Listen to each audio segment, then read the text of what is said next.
Imagine being a fly on the wall in the most secretive meetings of the Trump administration.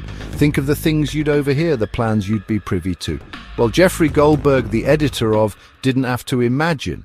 He got a front row seat to a Trump administration military operation, and it was all thanks to a simple text message. Goldberg found himself added to a Signal group chat. This wasn't your typical group chat about weekend plans. This was a high-level chat with Trump's inner circle. We're talking Michael Waltz, J.D. Vance, the whole gang, and they were discussing plans for a military strike in Yemen. Yeah, you heard that right. War plans in a text message. It's not clear how Goldberg ended up in the chat. Maybe someone fat-fingered his number. Maybe it was a prank gone wrong. Whatever the reason, Goldberg suddenly had access to some of the most sensitive information in the world. Talk about being in the wrong place at the right time. So what was in this infamous chat? Well, it wasn't just small talk.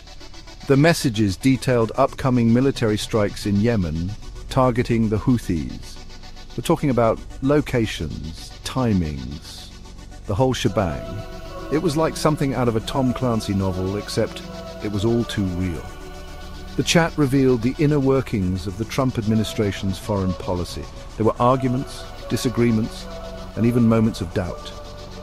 J.D. Vance, not known for his pacifism, expressed hesitation about the operation. He wanted to make sure it sent a strong message to Iran. But once Trump was on board, everyone else fell in line. They discussed justifications for the strikes, like protecting shipping lanes and showing they were tougher than Biden ever was. The whole thing felt like a time capsule of how Trump's team operated. Impulsive, aggressive, and not always entirely thought through. Now, you don't need to be a legal scholar to know that sharing classified military plans in a text message is a big no-no. It's like leaving the nuclear launch codes on a sticky note in a Starbucks. The legal implications of this blunder were huge. We're talking potential violations of the Espionage Act and a whole host of other laws. And the political fallout? Well, that was a Category 5 hurricane. Remember how Trump went after Hillary Clinton for her emails? How he made a whole campaign about handling classified information? Yeah, this was peak hypocrisy. The Democrats were having a field day. The Republicans were scrambling for excuses.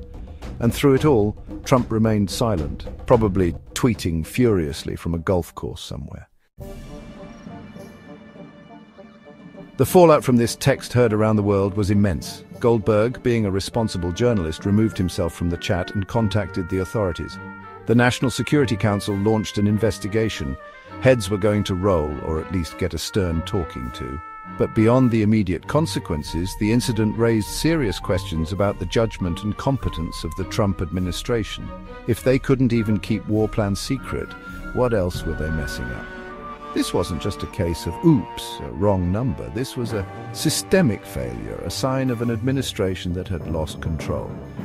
As for the future, well, it's hard to say what the long-term impact of this will be.